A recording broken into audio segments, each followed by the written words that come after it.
Полифония – так называется однодневная выставка картин абхазских художников, приуроченная 80-летию Великой Победы. Название выбрано не случайно, ведь экспозиция собрала около 30 работ, выполненных в различных жанрах и техниках, от классической живописи до смелых экспериментов с цифровым искусством.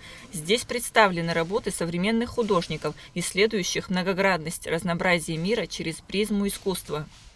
Из наших подавших заявку на это участие в выставке у нас 8 авторов.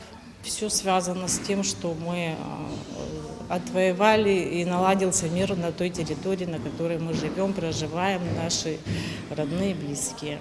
Каждый автор привнес свой уникальный голос, отразив в своих работах личное видение мира, переживания и размышления. Внимание посетителей привлекли работы, посвященные темам идентичности, памяти и взаимодействия человека с окружающей средой. Художникам удалось отразить на холстах сложные социальные и философские вопросы, предлагая зрителю задуматься о своем месте в мире и о взаимосвязи между прошлым, настоящим и будущим. Тут представили живопись, допустим, паруса, гортензия.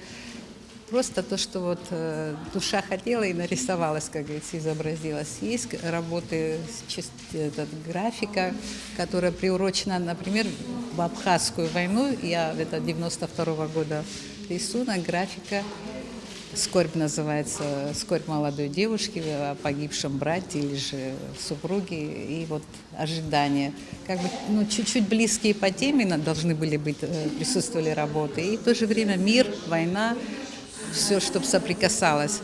Выставка «Полифония» стала платформой для творческого самовыражения и площадкой для дискуссий о современном искусстве. Посетителям удалось пообщаться с авторами многих произведений. Особое внимание привлекли картины молодых художников, работы которых отличаются новаторским подходом и оригинальным взглядом на окружающую действительность. Однодневный формат выставки подчеркнул ее эксклюзивность и привлек большое внимание к представленным работам. Кондашова, Алексея Гухава, Абхазское телевидение.